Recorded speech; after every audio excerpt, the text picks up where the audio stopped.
This video is brought to you by Squarespace. When it comes to websites, online stores, etc., there's no place to build a beautiful online presence like Squarespace. One of my favorite films of the year so far has been the Nicole Kidman AMC ad. No matter what I'm seeing, this one manages to sneak its way into the film, proving it's probably the most influential piece of cinema we've seen in a while. And I want to dive into it, shot by shot, to understand its greatness. Now, the piece starts with what could be described as a tribute to Twin Peaks, which is a show, not a movie you would really see in an AMC, which makes me think this shot has a deeper meaning. If you look closely, you'll see that the AMC logo is actually upside down. And as Nicole comes into frame and steps into the puddle, destroying the logo, it makes the viewer feel like their vision of AMC is about to get flipped upside down. We then see this shot of Kidman removing her hood. At the sight of just the AMC logo, the entrance to such an establishment, this shot is implying Kidman is quite literally opening her mind to the potential of what she's about to witness. This shot is interesting because she never really says AMC. She lets the logo do the talking, and this is in a way the logo talking back to her. They capture it in a reverse shot way with Kidman hugging the side of the frame, AMC being in her direct eye line, and I think this choice of keeping both of them in the frame makes for a pretty intimate shot. It really says AMC is about making this a personal experience, which we come to find out is actually a bit of a theme in the entire commercial. You might be like, what's so special about this shot? But if you look closely, we actually see a bit of mist going on behind Kidman. Could be mist, it could be steam, or,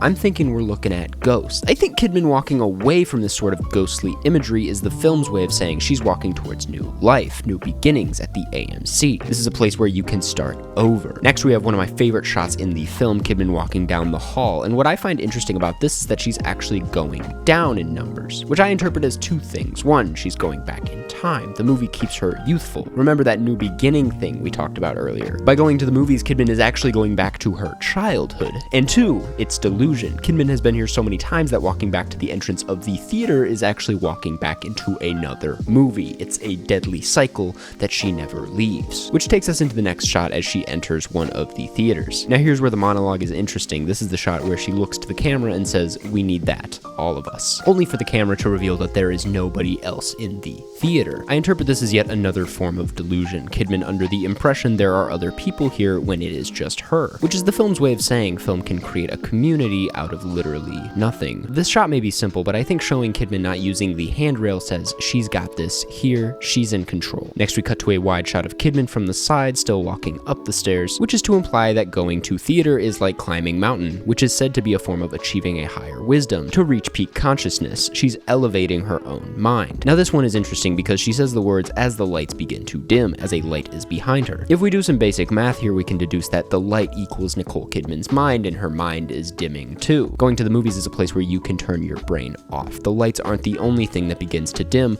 your mind does as well. And in the next shot, we see that in action as the lights dim. But what's cool about this shot is that it goes next level with it, because if you look closely, the lights aren't just dimming in the theater, but they're dimming on our screens as well. This commercial takes into consideration the theater goers watching this ad in the theater itself, allowing for complete and total immersion. Here we have a shot of a projector, or as I call it, the movie gun. And in this shot, it's sniping the back of Nicole Kidman's mind as all kinds of light and color comes bouncing out from off of it. This represents the cinema taking control of her mind. Then we cut to this shot of Jurassic World playing on the screen. And the first thing I noticed personally is that the lights that were dimmed earlier are now back on, which is to say, was it all just an illusion? Was it some sort of hallucination brought onto Kidman? Or does this signify rebirth, the new beginning? Or perhaps death? Was death following Kidman all along, and now we are seeing the light? What I love about this film is that it offers so many questions, all that are up to the viewer's interpretation. It could be a death, considering she's standing in the next shot, as though she hasn't even sat down yet. She suddenly spawned again, lights still on, as a red light continues to shoot the back of her head. Now, something about the light hitting the back of her head is that it means her figure would then appear on the screen, because she's blocking the projection. The film's response to this is to show Wonder Woman, because when you're watching films at the AMC, you become the characters. Kidman isn't blocking anything, because when she goes to the movies, she's on the screen. She is Wonder Woman. In the next shot, she sits down. We shoot this from the side angle to really emphasize the coziness of the seats at the AMC theater. Then we cut mid-sentence to a frontward-facing shot to show Kidman's admiration for what's in front of her. Now, what I like about these two shots is that in one there is nothing next to her, and then in the next she has a drink, which is to say that there's something somewhat magical about the theater. You get so immersed in what's in front of you, in the magic of the dazzling images on the silver screen, that you acquire drinks without even realizing it. For this next shot, she says sound that you can feel, and for this shot, the camera decides to move around her head from one ear to the next, which in a way simulates the sound of the film. We surround Kidman's ears the way the sound in the theater does. Not only do we feel the sound like she mentions, but in this case, we are the sound. And then we're hit with "Heartbreak feels good in a place like this," one of the best lines I think I've heard this decade in any movie, show, you name it. It reframes heartbreak as something ultimately good, something we can laugh about, smile about. What Kidman achieves here is something kind of rare for most Hollywood actors. She asks the audience member to question their own heartbreak and if the heart really breaks at all. Then we cut to her watching Creed, which is the first shot where we can really see the scale of the whole situation, as we see Kidman as just a tiny little guy next to this massive silver screen with a dazzling image on it. Kidman describes Creed as a hero, which makes me think Kidman wants to beat someone up, just something to consider. Next, we have a shot where the camera moves in closer to Kidman as a means of putting us once again in her mind, just to then cut so far away. But not just anywhere, we're looking directly at the audience, which is to say, we are the movie. It really puts you into the perspective of a movie as you get to look out at Nicole Kidman, your #1 fan, smiling, admiring just how dazzling your image looks. Finally, finishing off the piece with this shot, as we move in towards Kidman, she looks at us and says, "Here they are," referring of course to movies being perfect and powerful. By breaking the fourth wall, you really get the idea that you're there with Nicole Kidman. She was watching you when you were a movie, and now she's watching you from down here. Her commands cannot be escaped. She really eyes you down and tells you these things to your face,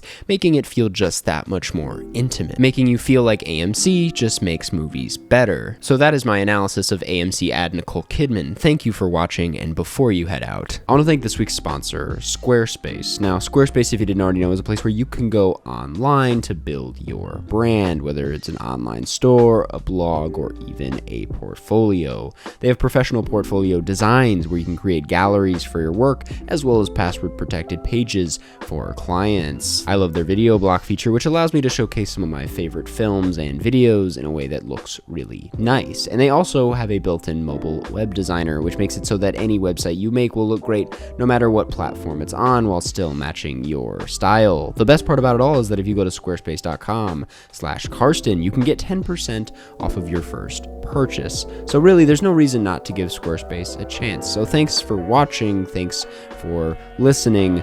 I will see you all in the next one.